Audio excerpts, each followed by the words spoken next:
અગાઉના વિડીયોમાં ચર્ચા કરી હતી પ્રકરણ નંબર 10 રેખાઓ વિશે અને એમાં જોયું હતું લાસ્ટ ટોપિક રેખાઓનો ઢાળ અને એના પછી જોયું હતું ઉદાહરણ નંબર 1. હવે ચર્ચા કરીશું એક નવા ટોપિકની કે જેની અંદર બે રેખાઓ વચ્ચેનો ખૂણો શોધવો હોય તો એના માટેનું સૂત્ર શું થાય? તો ધારો કે કોઈ એક રેખા છે, કોઈક રેખા L1 લઈએ અને બીજી રેખા લઈએ L. એક રેખા લઈએ L1 અને બીજી રેખા લઈશું L2. તો L1 અને L2 બંને રેખા વચ્ચેનો જો ખૂણો શોધવો હોય તો tan θ માનાંકની અંદર m1 - m2 1 + m1.m2 થશે. ક્લિયર? તો આ એક સૂત્ર છે, બહુ ધ્યાન રાખજો. અને આ સૂત્રને રિલેટેડ દાખલો પણ આપણે જોઈએ છે અને એ સૂત્રનો ઉપયોગ દ્વારા આપણે સ્વાધ્યાયના પણ દાખલા ગણીશું. ઓકે, તો આ સૂત્રને તમે ધ્યાનમાં રાખજો. ઓકે, એના આધારે આપણે જોઈએ ઉદાહરણ નંબર 2. ઉદાહરણ નંબર 2 માં આપેલું છે કે બે રેખાઓ વચ્ચેના ખૂણાનું માપ π/4 હોય તો બે રેખાઓ વચ્ચેના ખૂણાનું માપ π/4 હોય તો બે રેખાઓના વચ્ચેના ખૂણાનું માપ π/4 હોય તો તે પૈકી એક રેખાનું ઢાળ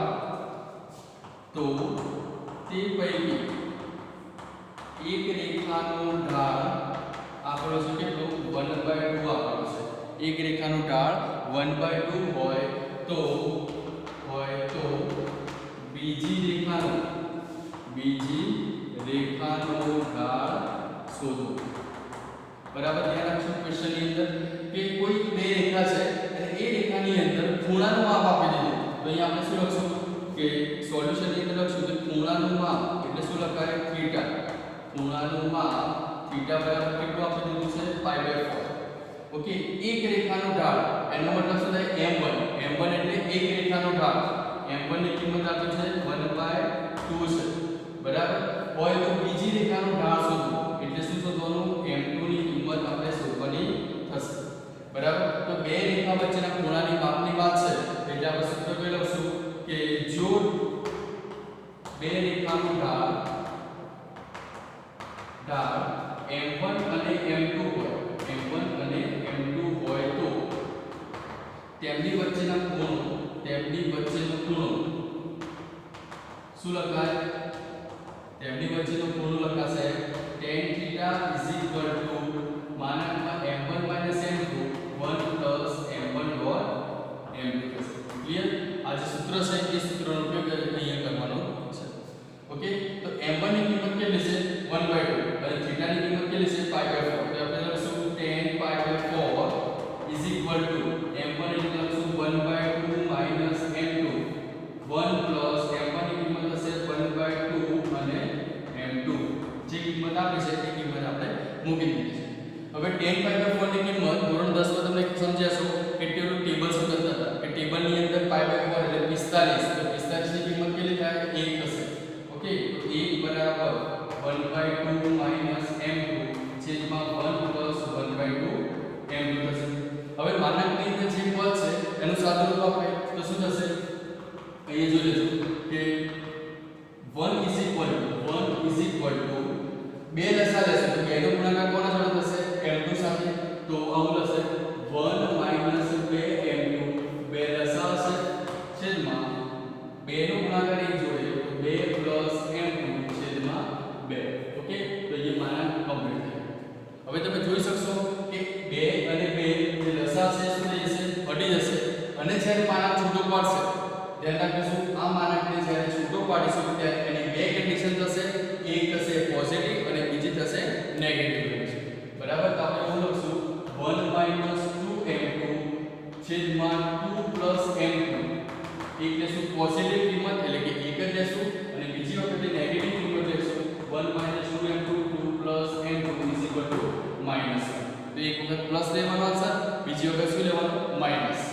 હવે સાદુરૂપ આપણે તો 1 - 2m2 1 નો ગુણાકાર બે જોડે તો 2 + m2.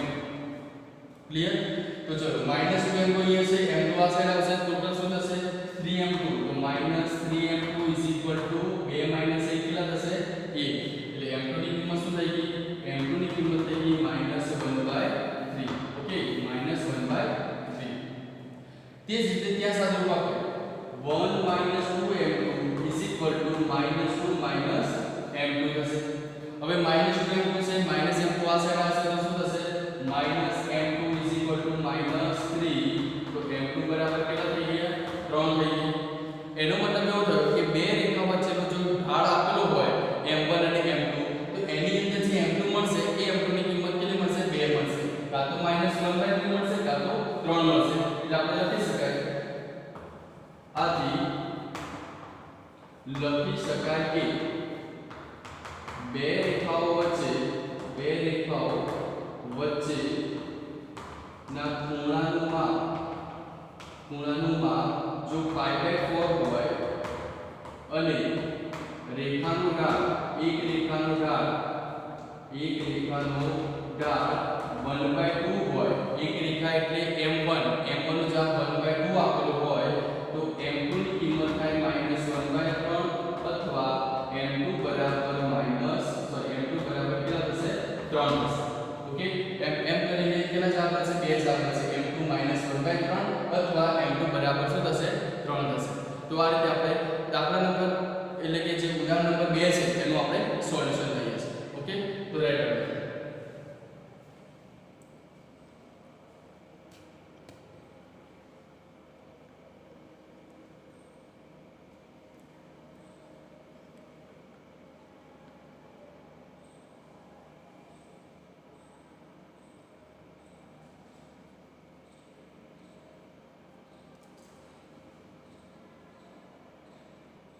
હવે જોઈએ આગળ છે ઉદાહરણ નંબર 3 ઉદાહરણ 3 છે ઇમ્પોર્ટન્ટ છે એક્ઝામ માટે લખ્યું છે કે -2 6 અને 4 8 બિંદુઓ -2 6 અને 4 8 બિંદુઓ -2 6 અને 4 8 બિંદુઓ માંથી પસાર થતી રેખા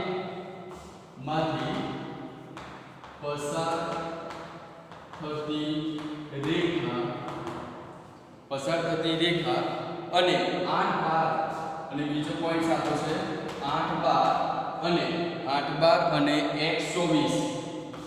અને x24 બિંદુમાંથી પસાર થતી રેખા પરસ્પર લંબ હોય બિંદુમાંથી પસાર થતી રેખા પરસ્પર લંબ હોય તો શેની કિંમત શોધવાની છે x ની કિંમત શોધો તો સૌથી પહેલા બે લાઈન છે એટલે કે બે રેખા છે એક રેખાની અંદર બિંદુઓ છે -2 6 અને 4 8 આપેલો છે અને બીજી રેખા છે 8 12 અને x24 તો આ બે રેખાઓ જો પરસ્પર લંબ હોય તો ધ્યાન રાખીશું અહીંયા નોંધની અંદર એક સૂત્ર લખીશ કે જો બે રેખાઓ પરસ્પર લંબ હોય તો તે બે રેખાઓનો ઢાળ જે ઢાળ બનશે એ ઢાળ કયો બનશે m1.m2 -1 થાય બરાબર આ સૂત્ર ધ્યાન રાખજો કે કોઈ પણ બે રેખા હોય અને એ બે રેખા જો પરસ્પર લંબ હોય તો બે રેખાઓનો જે ઢાળ છે m1 એટલે પહેલી રેખાનો ઢાળ m2 એટલે બીજી રેખાનો ઢાળ શું થાય -1 થાય તો એને રિલેટેડ આપણે આ દાખલો ગણીશું ઓકે તો સૌથી પહેલા તો -2 6 અને 4 8 નો ઢાળ રેખાનો ઢાળ આપણે લઈ લઈએ m1 શું થશે સૂત્ર છે y2 - y1 સૂત્ર અહીંયા લખીશ કે y2 - y1 x2 - x તો y2 કેટલા છે 8 - 6 અને 4 - +2 ઓકે તો 8 - 6 કેટલા થશે 2 અને કેટલા થશે 6 તો 1/3 થશે ઓકે તો m1 નો જવાબ કેટલો મળી ગયો 1/3 એટલે કે પહેલી રેખાનો ઢાળ આપણને મળી ગયો હવે બાકીના બીજા બે પોઈન્ટ્સ તો લખીશું કે 8 12 અને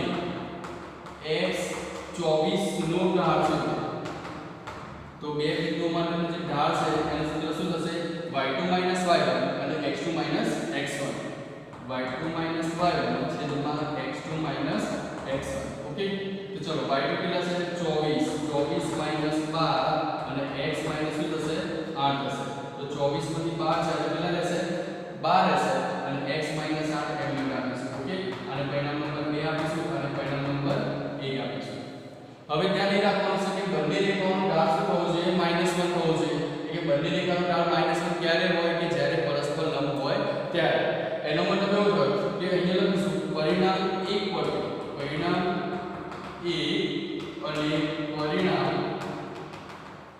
2 પરથી પરિણામ 1 અને પરિણામ 2 પરથી શું લખી શકાય 1/3 12 x - 8 -1 એનો મતલબ કે m1 અને m2 ની કિંમત શું લખી આપણે -1 લખીશું હવે સાદું રૂપ આપે તો 12 * 12 થશે -3x માઈનસ પ્લસ 8 3 કેટલા થશે 24 ઓકે -1 નો ગુણાકાર કોના જોડે થશે 3x - 24 સાથે તો 3x માઈનસ થશે તો -3x માઈનસ શું થશે પ્લસ અને 8 3 24 24 થશે સાદું રૂપ આપે તો શું થશે 12 - 24 એટલે જવાબ શું હશે -12 -3x એટલા માટે x બરાબર શું થશે 12 ના છેદમાં 3 તો x ની કિંમત કેટલી થઈ ગઈ 4 તો જ્યારે કોઈ પણ બે પોઈન્ટ્સ નો ઢાળ છે m1 અને બીજા બે પોઈન્ટ્સ નો ઢાળ છે m2 બંનેનો ઢાળ જો પરસ્પર લંબ હોય તો શું થશે -1 થશે એ વખતે x ની કિંમત કેટલી થાય 4 થાય છે ઓકે તો ઉદાહરણ નંબર જે 3 છે એ આ રીતે આપણે કેલ્ક્યુલેટ કરીએ છીએ રાઈટ ઓર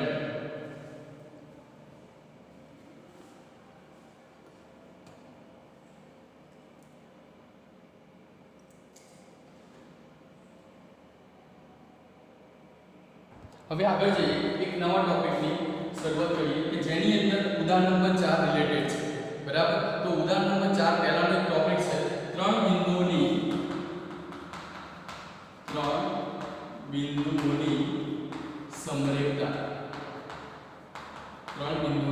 સમરેખતા એની અંદર શું યાદ રાખવાનું છે કે જ્યારે કોઈ ત્રણ બિંદુઓ એક જ લાઈન ઉપર હોય અથવા એક જ રેખા ઉપર હોય યાદ રાખીશું જ્યારે ત્રણ બિંદુઓ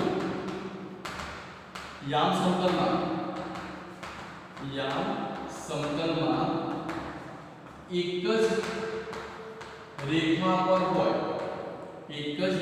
હોય આવેલા હોય તો બંનેના જે ઢાળ છે બંને રેખાઓના ઢાળ કેવા હોય સમાન થાય છે અહીં હું અંડરલાઈન કરી શું થશે સમાન થશે ક્યારે જ્યારે ત્રણ બિંદુઓ એક જ રેખા પર આવેલા હોય દાખલા તરીકે કોઈ x એક્સિસ છે એ ધ્યાન રાખજો x x ડેશ છે y ડેશ છે અને y છે એની અંદર કોઈ લાઈન ડ્રો કરી છે કે l ઓકે કોઈ રેખા દોરી છે l છે હવે એ l ની અંદર કોઈ ત્રણ પોઈન્ટ્સ લઈ લઈએ a પોઈન્ટ અહીંયા છે b પોઈન્ટ અહીંયા છે c પોઈન્ટ પણ અહીંયા છે તો એક જ લાઈન ઉપર ત્રણ બિંદુઓ આવેલા છે તો ત્રણેય ત્રણ બિંદુઓ જો સમરેખ હોય એવું સાબિત કરવું હોય તો શું લખાય આકૃતિ પરથી શું લખી શકાય આકૃતિ પરથી લખાય કે રેખા AB નું ઢાળ રેખા કોનો ઢાળ થશે BC નું ઢાળ થાય ઓકે મતલબ કે સમાન થશે બરાબર તો આ એક ફોર્મ્યુલા છે અને ફોર્મ્યુલાને રિલેટેડ આપણે થિયરીને રિલેટેડ આપણે ઉદાહરણ નંબર 4 કેલ્ક્યુલેટ કરીશું જોઈએ ઉદાહરણ નંબર 4 ઉદાહરણ નંબર 4 આપેલું છે જો P of HK છે અને Q of x2 x1 આપીશું Q of x1 y1 Q of x1 y1 અને R પોઈન્ટ છે x2 y2 ત્રણે ત્રણ બિંદુઓ છે એ સમરેખ બિંદુઓ હોય તો સાબિત કરો કે સમરેખ બિંદુઓ હોય તો સાબિત કરો કે શું સાબિત કરવું છે આગળ h x1 કૌંસમાં y2 y1 is equal to k minus y1 અને x2 માઇનસ x1 થાય. ઓકે, તો આ રીતે આપણને ક્વેશ્ચન આપેલો છે. ક્વેશ્ચન ની અંદર સમજવું કે આપેલ બિંદુ સમરેખ છે, તો સમરેખ હોવા માટેની શરત શું કે રેખા AB નું ઢાળ is equal to Rekha BC નું ઢાળ. તો એ શું હશે? રેખા PQ નું ઢાળ is equal to Rekha QR નું ઢાળ. ક્યારે? સમરેખ હોવાને કારણે. ઓકે, તો લખીશું રેખા PQ નું ઢાળ is equal to Rekha QR નો ઢાળ.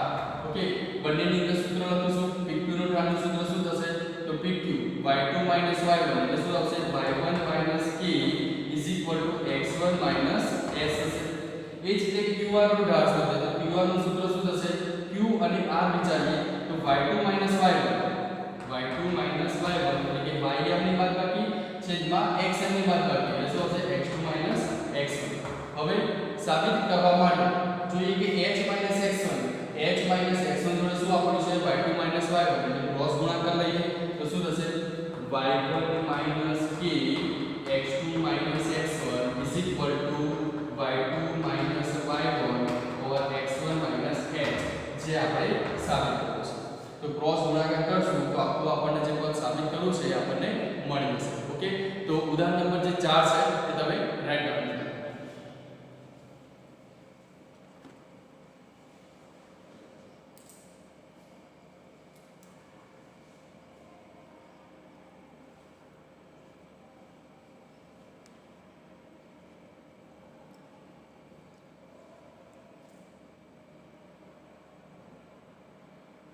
હવે જોઈએ ઉદાહરણ નંબર 5.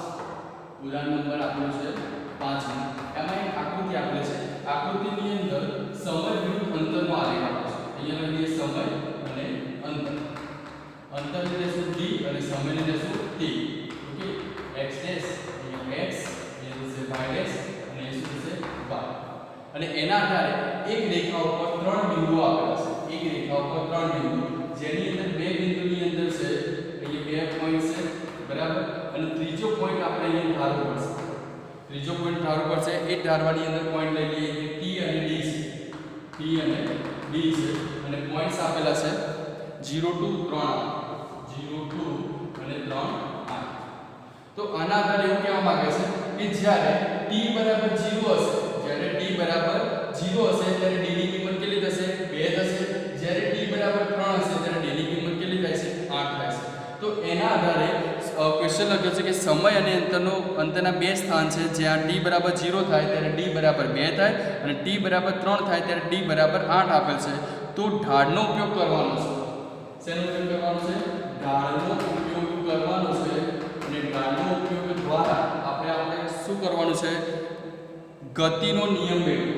ગતિનો નિયમ શોધો અથવા તો મેળવો. એનો મતલબ એક સૂત્ર બનતું હશે.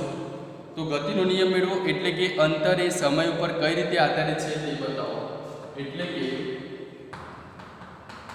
અંતર એ સમય પર કઈ રીતે આધારિત છે તે બતાવો. બરાબર. તો સૌથી પહેલા તો આલેખ જોઈને આપણને ખ્યાલ આવી જશે કે 3 પોઈન્ટ છે, 3 એક જ લાઈન ઉપર છે એટલે કે એની સમરેખતા દર્શાવી રહી છે. ઓકે, તો સમરેખ હોવા માટેની કન્ડિશન શું થાય? તો અહીંયા સપોઝ હું A પોઈન્ટ લઈ લઉં, અહીંયા B પોઈન્ટ લઈ લઉં, અહીંયા C પોઈન્ટ લઈ લઉં. તો શું લખી શકાય? તો જો 3 બિંદુઓ અહીં લખશું કે અહીં 3 બિંદુઓ એક જ રેખા પર આવેલા હોવાથી તે સમરેખ છે. આથી શું લખી શકાય? તો જો સમરેખ હોય તો રેખા AB નો ઢાળ ઇઝ ઇક્વલ ટુ શું થશે? રેખા BC નો ઢાળ થશે. તો રેખા AB નો ઢાળ is equal to Rekha BC નો ઢાળ થશે. હવે તમને ખ્યાલ છે કે રેખા AB ના ઢાળનું સૂત્ર શું થાય? તો ym ની બાદબાકી માઈનસ xm ની બાદબાકી. તો 8 2 થશે અને કેટલા થશે?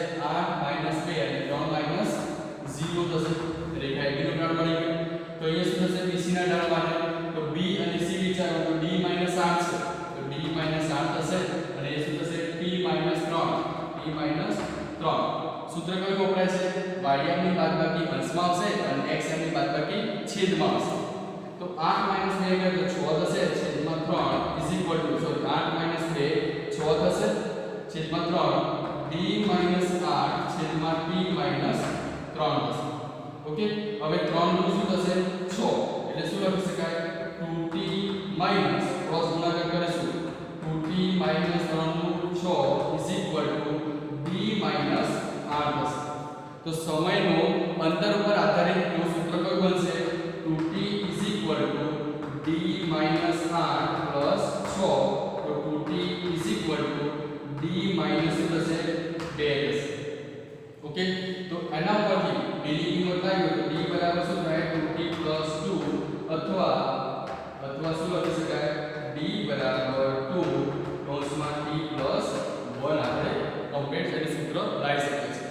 તો લખી શું શકાય કે d બરાબર 2 કૌંસમાં t 1 એ શું લખી શકું અંતર એ સમય પર આધારિત છે આ પરથી કહી શકાય